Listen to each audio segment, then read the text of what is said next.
Moi, c'est Benoît Couturier, je suis le directeur de programme pour Handicap International au Mali. Voilà, donc moi je voulais aussi revenir sur les différents projets que Handicap au Mali développe, notamment la section développement. En fait, on a réparti ces projets suivant 3 grandes thématiques: la santé et la réadaptation. Donc on a des projets sur la santé maternelle et infantile. On a aussi des soutiens à la relance des centres de réadaptation fonctionnelle. On a aussi des projets qui sont liés à tout ce qui a trait au droit et à l'inclusion. Donc c'est beaucoup de plaidoyer auprès des institutions pour que les personnes en situation de handicap puissent être considérées. On a aussi des projets qui sont liés à la résilience et reconstruction. Donc résilience est un terme un peu particulier, mais ça permet de résumer le fait que nous essayons de changer les mentalités pour que les personnes, les populations puissent s'adapter plus facilement à leur environnement et du coup interagir et être plus autonomes. Voilà, donc ça nous fait à peu près une douzaine de projets sur le pays, sur le Mali, sur le territoire malien. On intervient sur Bamako, où on a notre équipe de coordination avec quelques projets. On a aussi des projets sur Sikasso, vers le sud. On a aussi des projets sur Mopti, donc un peu plus au nord, et à Tombouctou, bien évidemment. Je voulais aussi vous décrire l'ambiance qu'il y a eu aussi pendant la crise, parce que le Mali a quand même vécu une année, on peut dire même plus d'une année de crise. Le nord du Mali a été occupé par des groupes armés, ça tout le monde le sait. Il faut souligner aussi que les équipes de Handicap International au Mali ont été très solidaires, ont vraiment pu, dans les moments difficiles aussi, être présents sur le terrain. Mais dans les moments où il n'y avait pas d'alternative, on a organisé même un rapatriement de toutes nos équipes qui étaient présentes à Tombouctou sur Bamako. Donc ça a été des moments forts. Cette crise a entraîné aussi beaucoup de mouvements de population.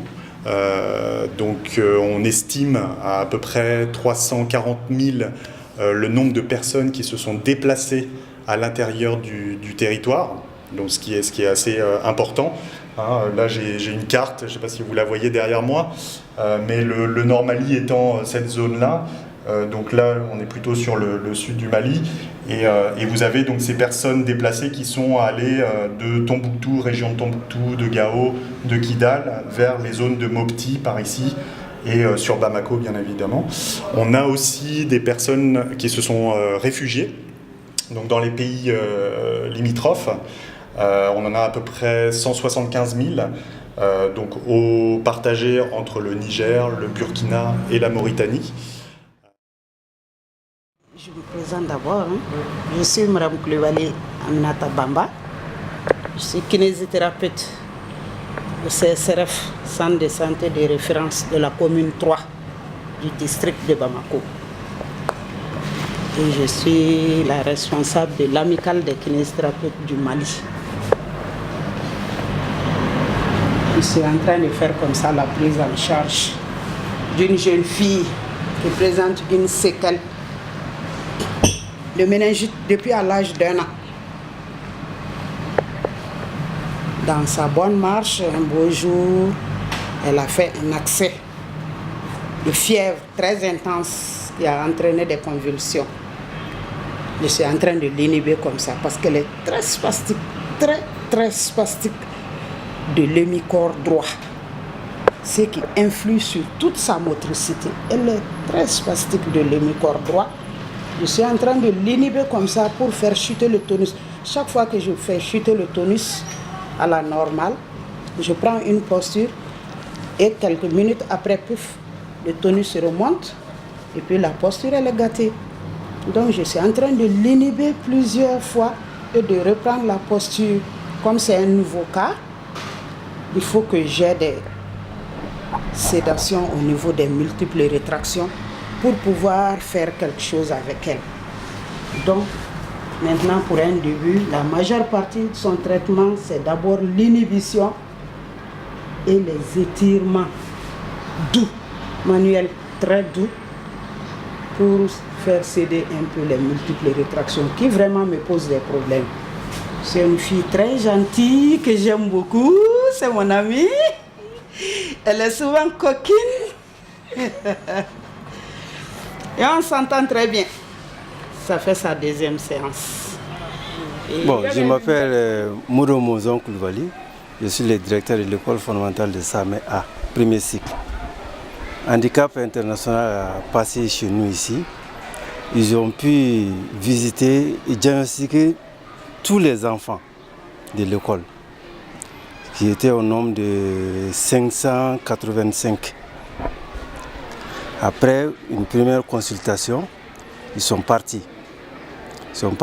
Certains avaient des difficultés visuelles, des anomalies visuelles. On nous a envoyé la liste de 104 élèves qui avaient des difficultés, qu'on devait amener au centre de référence de la commune pour approfondir la consultation. C'est ainsi que parmi eux, certains ont eu des médicaments et il y a 104 qui devaient avoir des lunettes corrigées. Et on les a donné des lunettes corrigées. Je m'appelle Djomounda Sissé. Je fais la 9e année. Depuis petite? Oui. D'accord. J'ai remarqué ce tremblement de vision. Et tu as les lunettes depuis l'année dernière, du coup? Oui. Comment ça se passe maintenant avec les lunettes? Ça se passe bien parce que je peux lire le cahier. Je peux lire dans le livre. Elle est bénéficiaire du projet PIPROF, Insertion professionnelle des personnes handicapées. Elle a été rencontrée l'an dernier. Donc c'est pour un peu faire le point de son activité. C'est le dernier mois de remboursement de son crédit. Donc en fait, Suzanne, elle a bénéficié d'abord d'une formation en broderie, PIPROF. Donc elle a été aussi bénéficiaire de la deuxième phase. Là, elle a conçu son projet. C'était un projet de renforcement parce qu'elle disposait déjà de son atelier de couture.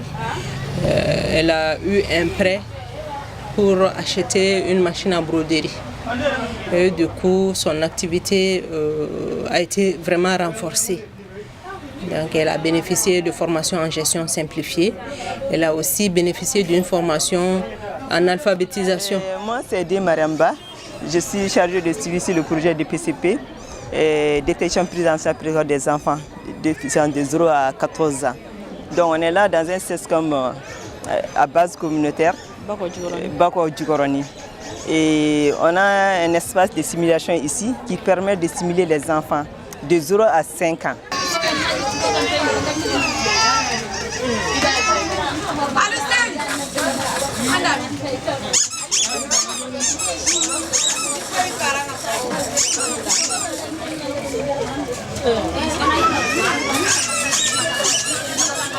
Au niveau d'apporter un traitement sur le plan moteur, cognitif et psycho-affectif par des activités de stimulation. Donc vraiment éveiller les enfants à être au maximum de leur potentialité dans l'état où ils sont. Donc c'est un traitement complémentaire au traitement thérapeutique qui n'était pas pris en charge auparavant au niveau de ces différents sites.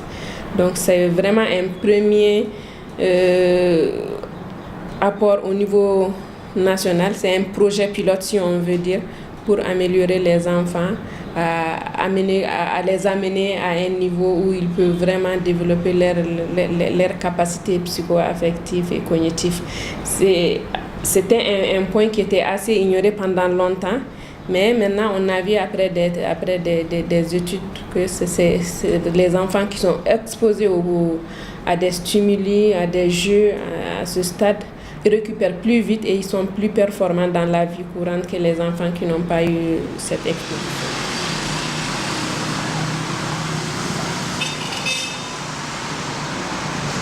On a 3 équipes de démineurs. À la tête de chaque équipe de démineurs, il y a